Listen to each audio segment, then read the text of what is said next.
En primer lugar, quiero agradecer al comité organizador del Congreso Internacional Cómplices y Rivales la aceptación de mi comunicación que lleva por título Invitadas Invisibles, reflexionando sobre la despatriarcalización de los museos. Los cambios políticos introducidos por una serie de intervenciones feministas en el siglo XX habrían de propiciar a nivel social una nueva revisión de la historia del arte y su exhibición. La exclusión de las mujeres del relato museográfico está cuestionando su paradigma hegemónico. Todo parece indicar, a tenor del creciente interés que desde las últimas décadas se viene prestando por la historiografía a las cuestiones de género, esa tendencia a neutralizar la ausencia de referentes femeninos en las instituciones museísticas. Prueba de ello reside en la consideración que ha empezado a adquirir la mujer como artista, especialmente en el mercado del arte. No obstante, los nombres que se registran y se incluyen para formar parte de esos fondos que custodian, protegen y exhiben los museos,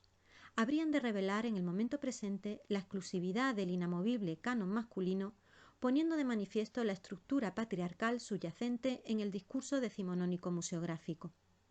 Asimismo, la escasa inversión destinada a la adquisición de obras de mujeres refuerza el marco de la invisibilidad. Las miradas críticas contra esta manifiesta desigualdad en las galerías de arte antiguo están cuestionando su paradigma hegemónico. Este interés de la sociedad por poner en valor la producción artística femenina responde a un fenómeno iniciado en el último cuarto del siglo XX a través de una serie de estudios anglosajones que arrojaron luz sobre las jerarquías imperantes en la historia del arte. En consonancia con la estela abierta en 1971 por el artículo de la historiadora del arte norteamericana Linda Nosling, ¿Por qué no ha habido grandes mujeres artistas?, publicado en la revista Art News, la línea programática de los museos ha sido enfocada hacia la consecución de exposiciones temporales que logren mitigar una de las deficiencias históricas de sus colecciones: las omisiones masivas de las mujeres artistas. Así sucedía con la reciente historia de dos pintoras, Sofonisba Anguissola y Lavinia Fontana, o el arte de Clara Peters, celebradas ambas en el Museo Nacional del Prado en 2019 y 2016 respectivamente. Precisamente la muestra dedicada a Peters representa la primera que sobre una mujer pintora se ha organizado en este espacio museístico.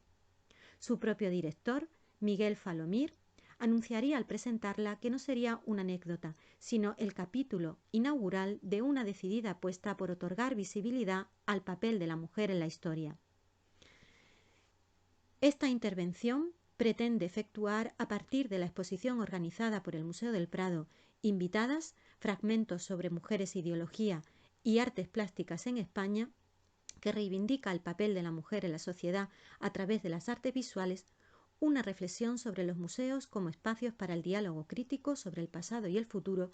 y la necesidad de poner en entredicho los discursos normativos promulgados desde el espacio museístico público. Conformada casi exclusivamente con fondos propios y otras obras de colecciones privadas e institucionales, como Patrimonio Nacional o la Real Academia de San Fernando, el Prado plantea con Invitadas, fragmentos sobre mujeres, ideología y artes plásticas en España, una reflexión sobre el papel de la mujer en el sistema artístico español en los años principales de formación de la conciencia contemporánea. Desde el reinado de Isabel II y la instauración de la monarquía parlamentaria hasta el establecimiento de la Segunda República. El recorrido, estructurado en dos amplios bloques que sitúan a la mujer en la sociedad y en el ámbito artístico legitimado, propone un acercamiento crítico a la ideología del momento, articulando el discurso a partir de herramientas proporcionadas por la teoría de género y el feminismo. El extenso título elegido para la exposición ofrece ya una idea de la complejidad de su planteamiento. Si analizamos el contenido de las diferentes secciones de la exhibición, recogidas también en el catálogo publicado con motivo de la misma, se advierte que tan solo 7 de ellas se ocupan de las mujeres como sujetos, es decir, como artistas. En este espacio se presentan, a través de varias líneas argumentales, los pasos comunes que siguió la evolución de las carreras de las mujeres artistas desde sus inicios como ayudantas anónimas a su trabajo como copistas, fotógrafas o miniaturistas y finalmente como pintoras de flores y de bodegones. Géneros todos ellos que les proporcionaron un atisbo de prestigio efímero en la centuria antepasada. Sin embargo, en Invitadas se ha decidido que todo un grupo de mujeres artistas, que a pesar de las dificultades consiguió abrirse un camino en el complicado y cambiante mundo del arte de la segunda mitad del siglo XIX y principios del XX, vayan acompañadas por sus compañeros varones con la excusa de ofrecer el contexto necesario para poder reflexionar sobre sus creaciones. De este modo, las 11 secciones restantes habrían de dedicarse al tratamiento tradicional de la mujer como objeto del arte, con una especial presencia de obras realizadas por artistas masculinos que muestran desde escenas de costumbres protagonizadas por mujeres en diversas situaciones sociales, hasta otras en las que se representa a la mujer como pintora y como figuras desnudas. Dada la amplitud de los diferentes ámbitos tratados, el estudio de la muestra se ha enfocado en aquellas secciones reveladoras, en primer lugar, de la construcción social de la mujer según los poderes establecidos, y en segundo lugar, aquellas creaciones exponentes de las mujeres como artistas que decidieron romper con el molde que marcaba el Estado. A finales del siglo XIX, el Estado desplazó la atención que antes había concedido a la pintura de historia hacia los argumentos de denuncia social y en menor medida hacia los denominados temas del día, reflejados en escenas que se convirtieron en vehículos de validación de las costumbres y de legitimación de los usos sociales. Entre los llamados temas del día interesó en particular la educación de las niñas, siendo un tema muy recurrente en la pintura del momento y ampliamente aceptado por la crítica. Aunque la ley Moyano reconocía el derecho de las mujeres a una instrucción primaria, ésta se mantuvo diferenciada por sexos, en función de la tradicional división del trabajo,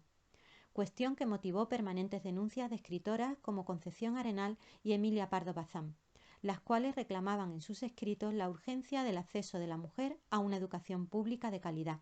principal obstáculo en el camino hacia su profesionalización. La imagen de la educación femenina en las artes confirmaba, por tanto, el orden establecido, y su respaldo oficial a través de las exposiciones nacionales, así como su fortuna crítica, suponían, lógicamente, la aceptación tácita de la situación. 6 años después de que se premiara con una segunda medalla a Muñoz Lucena por su óleo titulado Castigo, centrado en una anécdota durante una clase de niñas, en 1901 se concedió una segunda medalla a Muñoz y Cuesta por La amiga en Córdoba. De nuevo, una escena escolar, esta vez presidida por una mujer, que enseña a coser a un grupo de niñas. Entre la variada iconografía centrada en la educación femenina, figuró como destacada aquella en la que el varón se alza como transmisor de los valores morales en el seno de la sociedad patriarcal del momento. Así fueron muy abundantes las escenas en las que las hijas y nietas veneraban a padres y abuelos y en las que se primaba la transmisión de esos valores por encima de cualquier otra consideración de carácter social o jerárquico. En este sentido, obras como El Consejo del Padre o Lazo de Unión pueden considerarse un referente iconográfico sobre el tema. El hecho de que ambas obras obtuvieran medallas en la Nacional de 1892 y en consecuencia fueran adquiridas por el Estado refrenda el carácter edificante de un tema común en la época, incluso a nivel internacional. La Exposición Nacional de 1895 supuso el triunfo de un nuevo subgénero sentimentalista, inspirado en la literatura marginal de la era de la Restauración, es decir, los folletines o novelas por entregas que habían comenzado a proliferar en la prensa católica varias décadas antes. Eran microrrelatos donde las hijas pródigas, que tras haberse dejado seducir por un hombre, retornaban al hogar implorando el perdón paterno. Estas jóvenes caídas, habitualmente de extracción humilde, eran redimidas a través de un arrepentimiento teatralizado. Estas imágenes constituían en realidad, al igual que los textos que las inspiraban, advertencias educativas para las jóvenes más inconformistas, proponiendo modelos de feminidad, masculinidad o comportamiento social que contribuyeron a modelar la conciencia de su amplísimo público, en especial de las mujeres. De todo ello se hizo eco una de las obras que inaugura este ciclo iconográfico, titulada Perdonar nos manda Dios, de Luis García San Pedro. Premiada con la segunda medalla, la adquisición de la obra por el Estado significó la aceptación oficial de ese discurso, convirtiéndose así en un epítome del adoctrinamiento moral pensado para el público femenino. En los años sucesivos empezaron a exhibirse en los certámenes oficiales obras que denunciaban abiertamente el tema de las redes de prostitución femenina y el consecuente proceso de degradación al que se veían sometidas sus víctimas. Las autoridades españolas estaban básicamente interesadas en su invisibilización, por lo que la aparición de estos asuntos en las nacionales fue un escándalo anunciado. Lejos de mitificar el carácter festivo y desenfadado de la prostitución, ligándola como en la pintura francesa al relato de la vida moderna, estas imágenes denuncian de un modo más o menos directo la degradación de la mujer como un problema de orden público. La bestia humana de Antonio Fillol, obra maestra del naturalismo español, inspirada en la novela homónima de Zola, provocó el rechazo unánime de la crítica y el público por su evidente tono de denuncia y su crudo realismo. La imagen, a la que el jurado concedió una medalla de segunda clase, narra visualmente la iniciación en la prostitución de una mujer joven, animada por una proxeneta ante la presencia impasible del cliente. A pesar de haber sido galardonada, no fue adquirida por el Estado. En 1910, el Museo de Arte Moderno lo adquiriría para sus fondos, legitimando así su discurso paternalista. Superada la niñez, la misión primordial de la mujer del siglo XIX era la de cumplir con su papel como esposa y madre, como ángel del hogar, es decir, la de ocupar el lugar que las reglas sociales le otorgaban. El mensaje patriarcal de la virtud femenina saltó a la expresión artística y al mismo tiempo ese ángel del hogar dio paso a imágenes de corte más realista de esposas supeditadas a sus maridos en el nuevo contexto de la pintura social. Dentro de ese enfoque, que no deja de repetir el modelo tradicional de tratamiento de la mujer en el mundo del arte, que ocupa más de la mitad de la exposición, quizá lo más desacertado sea la pretendida intención de mostrar los sesgos machistas de una época pretérita. Se observa al mismo tiempo un intento por incidir en la denuncia sobre ciertas temáticas, que lejos de suponer una reparación para el sujeto agraviado, vienen a mantener los mismos prejuicios que se pretenden combatir. Pongamos como ejemplo la toilette de Federico Godoy Castro, discípulo de José Morillo, que fue alabada por la crítica por su proximidad a la pintura de Sorolla y que se encuentra incluida en la sección 5 titulada Madres a juicio. Todos los estudios de género han subrayado la importancia que cobra el desnudo femenino en el siglo XIX como producto del imaginario masculino. El desnudo artístico está estrictamente ligado a la historia de las reivindicaciones feministas. Recuérdese en este sentido lo escandaloso que resultó para las sufragistas en particular.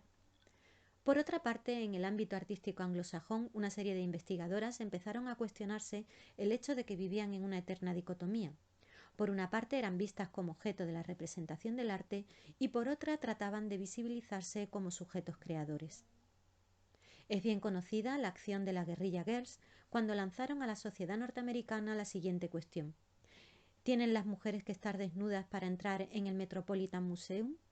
Menos del 5% de los artistas en las secciones de arte moderno son mujeres, pero un 85% de los desnudos son femeninos, afirmaba el colectivo feminista en la década de los 80 del siglo pasado.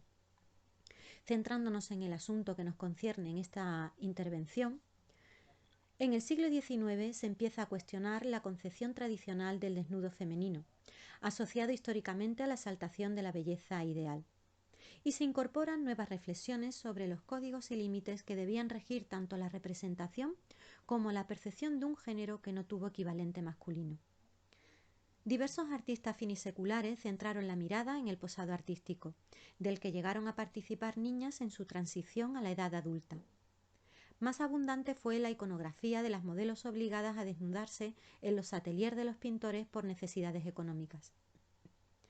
Sus representaciones, llenas de recato y pudor, contrastan con la exhibición intencionada de otros cuerpos femeninos tumbados en forzados escorzos para deleite de la mirada masculina. Uno de los aspectos más relevantes introducidos en la representación del desnudo femenino en la cultura académica del siglo XIX en España, más allá de los ideales clásicos, fue la inclusión de la noción de decencia. Así, los pintores usaron la desviación de la mirada o el ocultamiento consciente del rostro como estrategias clave para preservar la dignidad de la modelo.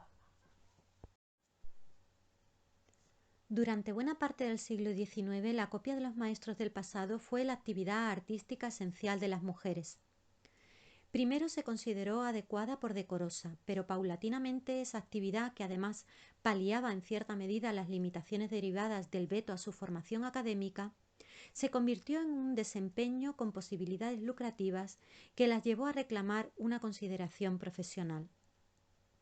Las mujeres presentaron así sus réplicas a las exposiciones públicas y se hizo habitual su presencia copiando obras en los museos, aunque muchas tardarían en acudir solas. La mayoría de ellas se inscribieron en los libros de registro del Museo del Prado, añadiendo junto a su nombre la palabra copianta, feminización del término copiante que evidenciaba su deseo de profesionalizarse.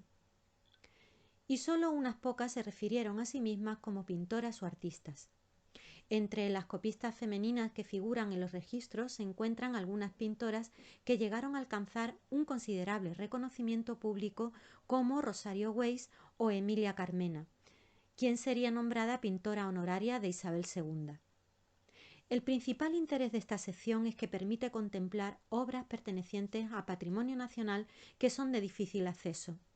El ejemplo más significativo en este sentido es el de la gran pintora Rosario Weiss, que a pesar de estar presente con su sublime copia de los duques de San Fernando de Tegeo en la exposición, podría haber estado representada indudablemente por alguna de sus obras de creación.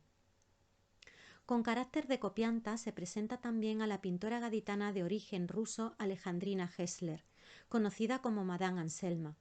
que no solo fue copista extraordinaria, sino una excelente pintora creadora, que gozó de gran consideración artística y social y fue nombrada socia honoraria del Ateneo madrileño, donde hoy sigue figurando su obra. Una pequeña pero interesante sección se dedica a las pintoras miniaturistas. El Prado conserva obras de 4 de ellas, habitualmente custodiadas en sus almacenes, de las que 3 se exhiben en la exposición. 2 son francesas, la desconocida Marguerite Benoit, con Mujer joven en un río, y Sophie Liénard, procedente de una familia de pintores miniaturistas con 2 retratos de damas nobles. La pintura era considerada un complemento más en la formación de toda jovencita de sociedad. Sin embargo, al no tener acceso, por ejemplo, a las clases de las academias de bellas artes, su formación se limitaba a lo aprendido en las escuelas de dibujo o en los talleres de otros pintores, y por tanto restringida a unos géneros muy concretos. Considerado como una jerarquía menor, el bodegón fue uno de ellos, ligado quizá a su carácter doméstico. La copia, junto con la miniatura, fueron otros 2 de los campos en los que las mujeres pudieron tener cierto reconocimiento. En el marco de Invitadas lo pone de manifiesto la obra con figuras que adquirió el Estado por primera vez de una artista femenina del siglo XIX con reconocimiento en su autoría, una miniatura que representa la figura de Cristo, una copia de Sebastiano del Piombo que realizó Teresa Nicolau en 1867. Ese reconocimiento del nombre en los registros es otra de las claves que se ofrece sobre cómo se veía a las pintoras en las catalogaciones. Mientras que las bodegonistas como Clara Peters venían identificadas, en los inventarios se desdibujaban los nombres femeninos de otras artistas bajo los grupos más genéricos de las escuelas a las que pertenecían. Junto a las pintoras de miniaturas, la muestra trae una amplia representación de pintura de flores y bodegones realizada por mujeres que, en palabras de la especialista Cruz de Carlos, ha sido a lo largo de los siglos una especialidad femenina, por lo que la exposición presenta un notable conjunto de obras florales, que demuestra la pervivencia de esta línea temática asociada a las mujeres. A pesar de no tratarse de una especialidad masculina,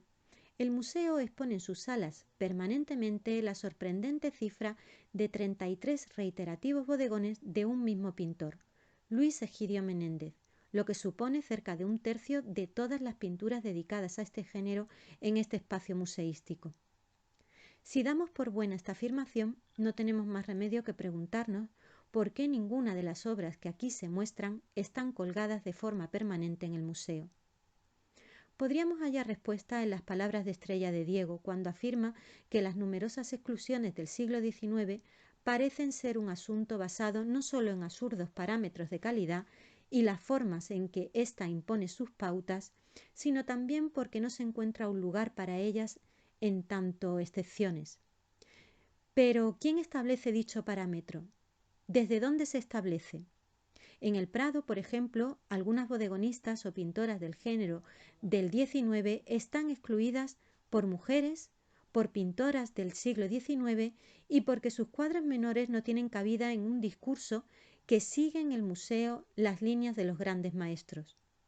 La excepción que confirma la regla la constituye Clara Peters, ausente en esta muestra, de quien hasta hace poco tiempo en este repertorio de bodegones masculinos colgaba una única de las 4 obras que el museo posee de la pintora. Otro de los aspectos destacables en el amplio repertorio de la muestra es la serie de autorretratos femeninos que chocan visualmente con la forma que tenían de representarse a sí mismas sus predecesoras. 9 imágenes en la exposición son representaciones de literatas y de pintoras. De estas últimas, solo 2 son autorretratos y solo 3 las muestran en acción. Con 4 años de diferencia, 2 destacadas pintoras de finales del siglo XIX, la catalana Luisa Vidal y la asturiana Julia Alcaide, dedicadas profesionalmente a la pintura, se representan a sí mismas de manera antagónica. Por un lado, Alcaide, que había triunfado en las exposiciones nacionales con sus bodegones y flores, ofrece de sí misma una imagen semejante a la del retrato al uso de una dama de su tiempo. En este sentido, trató de adaptarse al arquetipo normativo de la mujer pintora en el siglo XIX, que evitaba la inclusión de referencias al oficio. Por otra parte, Vidal, que nació en el seno de una extensa familia dedicada a labores artísticas, que comprendió y apoyó su vocación, siendo una de las más destacadas pintoras catalanas del siglo XIX, se representa antes de marcharse a París para completar su educación, luciendo no solo paleta y pincel, sino también la bata de trabajo con la que cubre su ropa de diario. La pintora, comprometida ideológicamente con las reivindicaciones feministas de comienzos del XX, gracias a la ayuda de la escritora y periodista Carme Karr, pudo denunciar en la prensa el trato sexista que se daba a las pintoras, incluso en los artículos en los que se las alababa. A modo de conclusión, podemos afirmar que el verdadero reto de esta exposición es conseguir que no sea un hito aislado, sino un acontecimiento clave en la activación de una serie de cambios urgentes en el espacio museístico. En primer lugar,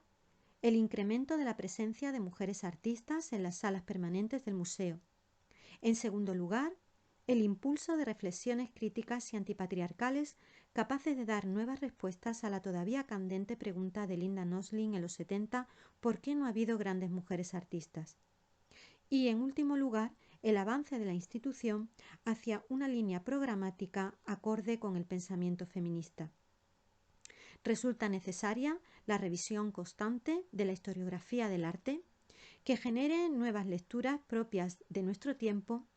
aprovechando el poder legitimador del museo para desterrar el lenguaje de la dominación y la exclusión que ha recaído siempre sobre las mujeres.